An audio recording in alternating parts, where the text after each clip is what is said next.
The final battle began at exactly 1400 hours, Galactic Standard Time. 50 human dreadnoughts faced 300 Korthok warships in the most important fight in galactic history. The enemy had prepared for this moment, arranging their bioships in a perfect defensive formation around their home worlds. Admiral Brooks stood on the bridge of the Leviathan, watching as her fleet moved into attack position. She knew that many of her ships would not survive the next few hours. But she also knew that this was humanity's only chance to end the war. All ships engage the enemy, she ordered. Show them that humans do not surrender. The space around the Korthok home cluster erupted in light and explosions. Human plasma beams crossed paths with alien energy weapons, creating deadly patterns of destruction. The bioships of the Korthok moved like living creatures, their tentacles reaching out to grab human vessels while their main guns fired concentrated bursts of power. Captain Nathan Cross guided the Leviathan through the chaos, his ship's weapons firing continuously at enemy targets. Around him, his crew worked with deadly efficiency. They had trained for this moment their entire careers. Direct hit on enemy cruiser, called out Weapons Officer Brad Collins. Target destroyed. But the Korthok had advantages too. Their bioships could repair themselves during battle, and they had far more vessels than the humans. For every enemy ship destroyed, 2 more seemed to take its place. Captain Tony Mitchell and his ship Retribution had already begun their secret mission. While the main battle raged, Tony guided his vessel through the outer edges of the enemy formation. His job was to reach the planet where the Korthok command centers were located and plant quantum explosives on their control systems. Enemy patrol. Ships approaching, warned his navigator, Lieutenant Sarah Kim. 3 bioships, closing fast. Tony made a quick decision. Instead of fighting, he used his ship's stealth systems to hide among the wreckage of destroyed vessels. The Korthok patrol? Ships passed by without noticing the human vessel hiding in the debris. The main battle was not going well for humanity. Captain Helen Garcia's ship Behemoth took heavy damage when 5 enemy vessels surrounded it. Her crew fought bravely, but the ship's engines were destroyed and life support was failing. "Admiral, this is Captain Garcia," she radioed. "Continue fighting, evacuating crew to escape pods." Admiral Brooks watched on her tactical display as the Behemoth exploded in a ball of fire. Captain Garcia and most of her crew escaped. But one of humanity's most powerful warships was gone. Similar losses were happening across the human fleet. The Thunderbolt was destroyed by a Korthok bioship that wrapped its tentacles around the human vessel and crushed it. The destroyer took critical damage when enemy weapons overloaded its reactor core. "Admiral, we have lost 12 ships," reported Lieutenant Commander Scott Adams. "Enemy losses are estimated at 30 vessels, but they still outnumber us badly." "Admiral." Brooks knew the battle was turning against them. But she also knew that Captain Mitchell was getting closer to his target. If he could destroy the command centers, the entire enemy fleet would lose coordination. On the planet below, Tony Mitchell and a small team of human soldiers were moving through the strange biomechanical structures that served as Korthok command centers. The buildings looked like they were grown rather than built, with walls that pulsed like living tissue. "Charges planted in the first command center," reported Sergeant Bill Hayes over the radio, moving to Target 2. But the Korthok had discovered the human infiltration. Biomechanical guards began hunting the human soldiers through the twisted corridors of their command facility. These guards were part machine and part organic creature, with multiple arms and weapons growing from their bodies. "Contact, contact," shouted Private Kevin Brown as alien guards appeared around a corner. The human soldiers opened fire with their weapons, but the enemy guards were tough and hard to kill. Tony Mitchell reached the central command center just as alarms began sounding throughout the facility. The room was filled with biomechanical computers that pulsed with green light. Strange symbols moved across living screens, showing the positions of every cord-lock ship in the battle above. "Planting the final charge," Tony reported. He attached the quantum explosive to the central control system and set the timer for 2 minutes. "All teams, get out now." But Tony's team was trapped. Korthok guards had surrounded the command center, blocking all escape routes. The human soldiers fought desperately, but they were outnumbered and running low on ammunition. "Admiral, charges are in place," Tony radioed to the fleet above. 2 minutes until detonation. We cannot reach the extraction. Point Admiral Brooks closed her eyes for a moment. Tony Mitchell and his team had volunteered for a mission they knew was probably suicide. Now they had completed their objective, but they would not survive to see the results. "Copy that, Captain Mitchell," she replied. "The galaxy will remember your sacrifice." The quantum explosives detonated exactly on schedule. The blast destroyed all of the Korthok command centers simultaneously, sending shockwaves through their biomechanical network. Across the galaxy, Korthok ships suddenly lost contact with their central command. The effect on the battle was immediate and dramatic. The organized enemy formation fell apart as individual bioships reverted to basic survival instincts, without coordination from their command centers. The Korthok vessels began fighting as separate units instead of a unified fleet. "All ships, press the attack," Admiral Brooks ordered. "They have lost their coordination. This is our chance." The tide of battle turned in humanity's favor. Human ships, still coordinated and organized, began systematically destroying the confused enemy vessels. Captain Danny writes, "Ship Vengeance led a charge that broke through the enemy's defensive line, but victory came at a terrible cost. 23 human dreadnoughts were lost in the final battle. Among the casualties was Admiral Brooks herself, mortally wounded when a Korthok fighter broke through the Leviathan's defenses and crashed into the bridge, as she lay dying in the ship's medical bay. Admiral Brooks gave her final orders to Captain Cross. "Make sure they remember why we came here," she whispered. "Not for conquest or glory, but because someone asked for help." The destruction of the Korthok command network ended their empire almost overnight. Without central coordination, their scattered fleets were defeated one by combined human and alien forces. Species that had lived in terror for decades suddenly found themselves free. The war's end brought changes that transformed the entire galaxy. The Galactic Defense Alliance was formed with humanity at its center, not as rulers, but as protectors. Human dreadnoughts became the peacekeepers of known space. Their crews trained to help rather than conquer. Years later, Commander Pete Johnson, now an admiral, established training programs where human and alien crews worked together. The sight of peaceful Zalani, engineers working alongside human gunners, became common throughout the galaxy. Captain Danny Wright, promoted to fleet admiral, oversaw the construction of memorial ships permanently stationed at important worlds. These vessels served as reminders of the day humanity first answered a cry for help from the stars. Jake Morrison, now Director of Galactic Communications, received daily reports from across known space. Human dreadnoughts were stopping conflicts, delivering aid and protecting the innocent. The galaxy had learned a simple truth about humanity. When civilizations cried for help, humans did not send politicians or traders, they sent the dreadnoughts.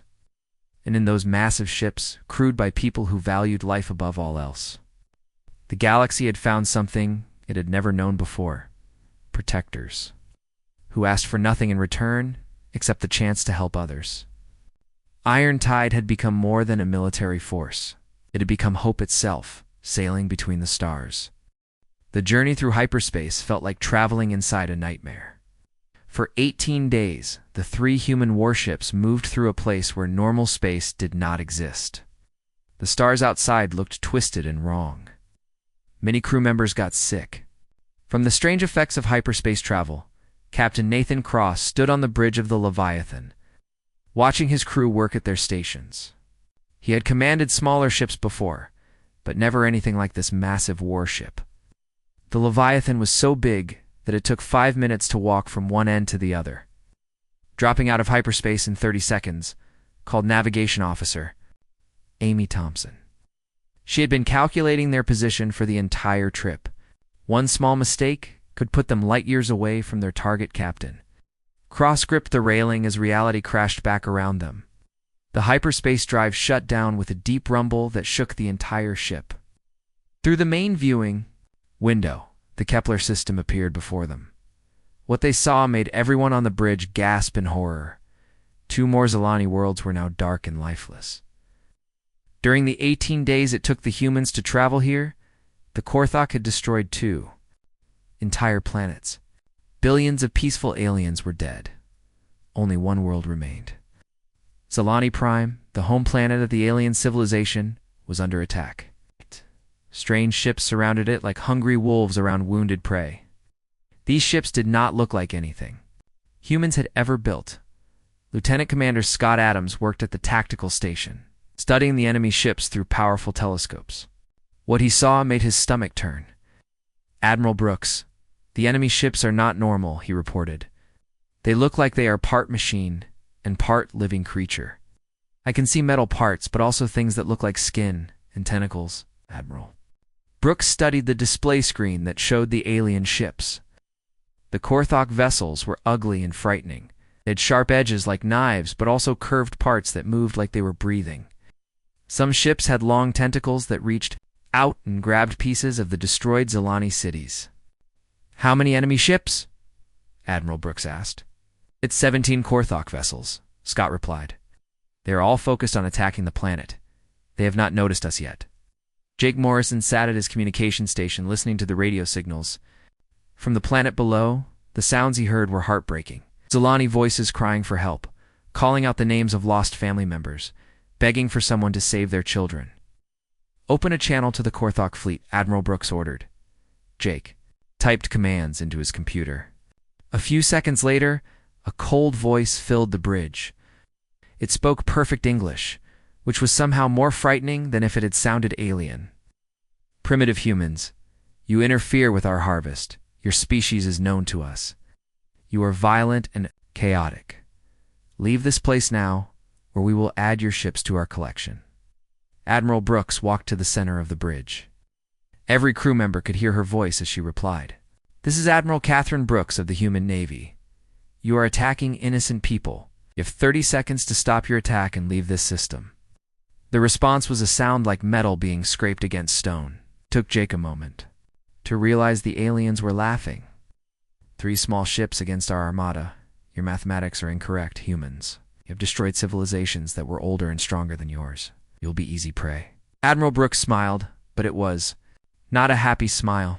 It was the kind of smile a hunter makes when tracking dangerous game. "Let me teach you some new math," she said. "This is humanity's first day at war. Let us show you what we learned during 10,000 years of fighting each other." Korthok responded immediately. Their bioships launched clouds of smaller attack craft that swarmed toward the human vessels. At the same time, the larger ships began charging weapons that glowed with sick green light. But the aliens had made a terrible mistake. They thought humans would fight the same way as every other species they had conquered. They expected the human ships to retreat or surrender when faced with superior numbers, Captain. Helen Garcia commanded the second human ship, the Behemoth. She had spent her whole career studying space combat. When she saw the enemy formation, she knew exactly what to do. "Main railgun. Target the largest enemy ship," she ordered. "Fire when ready." The Behemoth's primary weapon was a railgun that could accelerate a piece of metal to incredible speeds. The tungsten projectile left the gun barrel at 15% the speed of light. When it hit the Korthok cruiser, the impact released more energy than a nuclear bomb. The alien ship simply disappeared. One moment it was there, the next moment it was a cloud of glowing gas expanding into space. The shock wave from the explosion damaged to other Korthok vessels. "All ships, weapons free," Admiral Brooks commanded over the radio. "Show them why Earth spent centuries perfecting the art of killing." What happened next was beautiful and terrible. At the same time, the 3 human warships opened fire with every weapon they carried. Plasma beams burned through alien armor like hot knives through butter. Fusion torpedoes exploded inside enemy ships, turning their strange biometal into vapor. Kinetic rounds punched holes completely through alien vessels. The Korthok ships tried to adapt. Their living metal armor began changing shape to resist the human weapons. But the aliens had never faced anything like human military technology. Humans had spent their entire history as a species learning how to kill efficiently. Every war Earth had ever fought taught them new ways to destroy their enemies. The weapons on the human ships were designed by people who understood that sometimes the only way to protect innocent life was to end guilty life as quickly as possible. Captain Tony Mitchell commanded the third human ship, the Titan. His vessel specialized in close combat. As the Korthok ships tried to surround the humans, he drove his ships straight into the middle of their formation. "All forward guns, rapid fire," he ordered. The Titan's weapons fired continuously, filling space with deadly energy beams and explosive shells. The battle lasted 2 hours. When it was over, 17 Korthok ships had been reduced to floating wreckage. The 3 human warships had taken some damage, but all crew members were alive. Jake Morrison listened to the radio signals from Zilani Prime.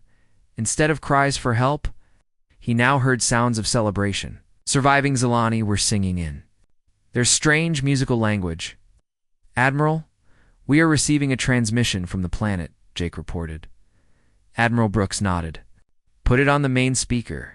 Zilani voice filled the bridge, speaking in heavily accented English. "Human ships, you came. You actually came. We called into the darkness, and you answered. Our children will live because of you. How can we ever? Thank you." Admiral Brooks looked out at the damaged planet below. She knew this was just the beginning. The Korthok Empire would not ignore the destruction of one of their fleets. "The war is not over," she said quietly. "This was just the first battle." News of humanity's victory at Zilani Prime spread across the galaxy faster than anyone expected. Within 1 week, Commander Pete Johnson found himself dealing with messages from alien species he had never heard of before. His small office on Luna Station was now the center of galactic communications. "Admiral Brooks, we have received contact requests from 47 different alien civilizations," Pete reported during the daily briefing. "They all want the same thing. They want humanity. To protect them from the Korthok Empire." Barrow Brooks rubbed her tired eyes. She had not slept well since the battle. "What are they calling us?" "The Iron Tide," Pete replied. "Half the galaxy wants to join our alliance. The other half wants to surrender to us instead of waiting for the Korthok to find them." But humanity's victory had awakened something terrible. The Korthok Empire's response was swift and brutal. They began destroying every world that had welcomed human contact. Entire star systems went dark as the aliens turned populated planets into dead rocks. Dr. Lisa Carter brought the bad news to Admiral Brooks during a meeting on Earth. "Korthok are making examples," she explained. "Any species that talks to humans gets destroyed. They're sending a message to the galaxy." Admiral Brooks studied the star charts that showed the destruction. Red marks indicated dead worlds. There were dozens of them, and more appeared every day. "They are trying to make the galaxy afraid of us," she said. "They want other species to think that contacting humanity means death." The strategy was working. Many alien species stopped trying to communicate with Earth, but others became more desperate. The Korthok Empire had grown larger and stronger over the past month. Intelligence reports showed they were building new ships and recruiting soldiers from conquered worlds. Captain Danny Wright was the youngest person ever to command a human dreadnought. His ship, the Vengeance, had joined the growing human fleet. During a strategy meeting, he proposed something that made everyone in the room go quiet. "We are fighting their war," Danny said. "We respond to their attacks. We defend planets they choose to attack. We are always one step behind them. What if we change that?" Admiral Brooks leaned forward in her chair. "What do you mean?" "If we attacked them instead," Danny continued. "What if we brought the war to their home worlds?" The room erupted in arguments.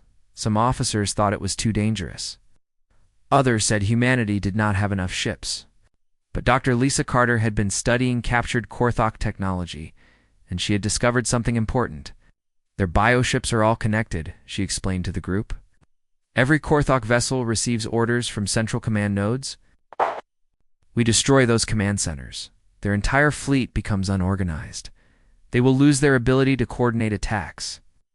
The plan that emerged was the most dangerous military operation in human history. 50 human dreadnoughts would travel deep into Korthok territory and attack their home cluster of worlds. It was a journey into the heart of enemy space. Many ships might never return. Captain Tony Mitchell volunteered for the most dangerous part of the mission. His ship, the Retribution, would sneak past enemy defenses and plant quantum explosives. on the Korthok command structures. While he did this, the main fleet would create a distraction by attacking their military bases. "This is a one-way trip for some of us," Admiral Brooks told the assembled captains. "The Korthok home cluster is the most heavily defended place in known space. We will be outnumbered 10 to 1. Captain Helen Garcia, now commanding the rebuild. Behemoth stood up. "Admiral, we did not come this far to turn back now. The galaxy is counting on us." The preparation took 3 weeks. Human shipyards worked around the clock to build more weapons and repair damaged vessels. New crew members were trained in emergency procedures. Families said goodbye to their loved ones. Knowing they might never see them again, Jake Morrison received a special message during the preparation period. It came from Zilani Prime, where the grateful aliens had built something in honor of their human rescuers. "We have erected a monument," the message said. "It is a simple stone pillar with words in both our languages. It says when we cried for help, humanity sent the Dreadnoughts. We will never forget what you did for us." The message included pictures of Zilani children playing near the monument. They were alive because humans had answered their call for help. Jake saved the images on his computer to remind himself why they were fighting this war. As the human armada prepared to leave for enemy territory, more bad news arrived. The Korthok had launched a massive counterattack against allied worlds. 3 civilizations that had joined the human alliance were under assault. Their desperate calls for help filled the communication channels. Admiral Brooks faced an impossible choice. She could divide her fleet to defend the allied worlds, but that would make the attack on the Korthok home cluster much more dangerous. Or she could continue with the original plan and hope the allied worlds could hold out until the command nodes were destroyed. "If we fail to destroy their command centers, this war will last for decades," she told her senior staff. "Billions more innocent people will die. We have to take this chance." The 50 human dreadnoughts left Earth's solar system in the largest formation humanity had ever assembled. Each ship carried enough firepower to destroy a city, but they were heading toward an enemy that could destroy entire worlds. Captain Nathan Cross remained in command of the Leviathan, which served as the flagship for the operation. As they entered hyperspace for the journey to enemy territory, he looked around at his crew. These were ordinary people who had volunteered to risk everything for strangers they had never met. "Navigation, set course for the Korthok home cluster," he ordered. "Communications, send a message to all ships. Tell them humanity is coming." The journey through hyperspace was longer this time. They were traveling much deeper into alien space than any human had gone before. When they finally dropped back into normal space, they found themselves facing the most heavily defended star system in the galaxy. 300 Korthok ships waited for them in perfect battle formation. The aliens had known the humans were coming and had prepared a trap. "All ships, battle stations," Admiral Brooks ordered. "This is where we find out what humans are really made of." The final battle for the galaxy was about to begin. Jake Morrison was drinking his 3rd cup of coffee when the message came through the deep space radio. He worked the night shift at Earth's listening station, a job that usually meant watching empty screens and hearing nothing but space static. Most nights were quiet. This night was different. The signal was weak and broken. Jake had to run it through the computer 3 times before he could make sense of it. When he finally heard what it said, his coffee cup slipped from his hands and crashed to the floor. "Help us, please. Someone help us. They are killing everyone. Our children are dying. We have nowhere left to run." The voice was not human. It sounded strange, like wind through metal pipes, but the computer translated the words clearly. Jake's hands shook as he turned up the volume and listened again. "This is the Zilani Coalition, calling any ship, any world, anyone who can hear. This message: the Devourers have come to our system. They destroy everything. 12 worlds are gone. Only 3 remain. If someone can hear this, please help us. We are a peaceful people. We have no weapons. We cannot fight them." Jake ran across the control room to Admiral Brooks' office. Catherine Brooks had been in charge of the space defense program for 15 years. She was tough, smart, and never panicked. But when she heard the alien message, her face went pale. "How far away did this come from?" she asked. Jake checked his instruments. 47 light years, Admiral. The Kepler system. We have had some contact with those aliens before. Captain Walsh met them 2 years ago during his exploration mission. Admiral Brooks called an emergency meeting. Within 2 hours, every important person in Earth's military was sitting around a table in the war room as the alien message played. On repeat while they talked, Dr. Lisa Carter knew more about alien languages than anyone on Earth. She had worked on the translation program that let humans talk to other species. She played the message again, but this time she had cleaned up the static and made it clearer. The Zilani are herbivores, she explained. They eat plants, not meat. Their whole society is built around art and trade. They have never fought a war. They do not even have a word for soldier in their language. Captain Ryan Walsh stood up. He was the man who had first met the Zilani aliens. His face was grim as he spoke. I spent 3 months with them, Walsh said. They are the most peaceful beings I have ever met. They showed me their cities, their art, their families. They have children who play games and make music. Invited me to their festivals where they celebrate the growing of new plants. Admiral, they are completely defenseless. The room was quiet for a moment. Then Dr. Martinez spoke up. He was in charge of Earth's spaceship program. Who are these devourers they mentioned? He asked. Dr. Carter pulled up information on her computer screen. We call them the Korthok Empire. They are a military force that has been moving through this part of the galaxy for the last 50 years. They attack peaceful worlds and take everything valuable. Then they destroy what is left. Admiral Brooks studied the data. The Korthok Empire had destroyed dozens of civilizations. They used strange ships that were part machine and part living creature. Their weapons could crack planets in half. No one had ever successfully fought them off. How many ships do they have attacking the Zilani? Admiral Brooks asked. Our long-range sensors show at least 20 Korthok vessels in the Kepler system, Dr. Martinez replied. They have been there for 6 months, destroying one world at a time. Jake Morrison watched the meeting from his seat near the back of the room. He had started this whole thing by picking up the alien signal. Now he watched as Earth's leaders decided what to do about it. We have never fought a war outside our own solar system, Admiral Brooks said slowly. But we have been building warships for exactly this kind of situation. How long would it take to get our Dreadnoughts to the Kepler system? Dr. Martinez pulled up the navigation charts. 18 days through hyperspace. But Admiral, we have never tested our ships in real combat. We do not know if our weapons will work against Korthok technology. What choice do we have? Captain Walsh said loudly. They are dying while we sit here talking. Admiral Brooks was quiet for a long time. Everyone in the room waited for her decision. Finally, she stood up. We are going to help them, she said. Dr. Martinez, I want our 3 largest dreadnoughts ready to leave in 72 hours. The Leviathan, Behemoth, and Titan will form our attack fleet. The room erupted in voices. Some people thought it was too dangerous. Others said Earth was not ready for interstellar war. But Admiral Brooks held up her hand for silence. Humanity has been preparing for this day since we first looked up at the stars, she said. We always knew that someday we would have to choose between hiding on Earth or standing up for what is right. The Zilani are peaceful people being murdered by bullies. If we do not help them, who will?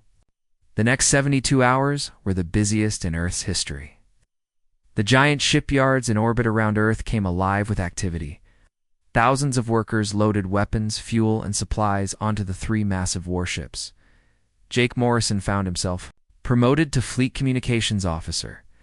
His job was to coordinate all the radio traffic between the ships and Earth. It was a big responsibility for someone who had been just a night shift operator. 3 days earlier, the Leviathan was the largest ship humans had ever built. It was over 1 kilometer long and carried enough weapons to destroy a small moon. Captain Nathan Cross would command the ship during the mission as the 3 dreadnoughts prepared to leave Earth's orbit. Jake received one last message from the Zilani. It was even weaker than the first one. Only one world left, the Devourers. Surround our home planet. Cannot hold them off much longer. If anyone hears this, we are grateful that someone listened. Tell our story to the stars. Admiral Brooks heard the message on the bridge of the Leviathan. She looked out at the stars through the main viewing window. We will do more than tell. Your story, she said quietly. We will make sure it has a better ending. The three ships activated their hyperspace drives and disappeared into the darkness between stars. Behind them, Earth waited and hoped. Ahead of them lay humanity's first battle among the stars.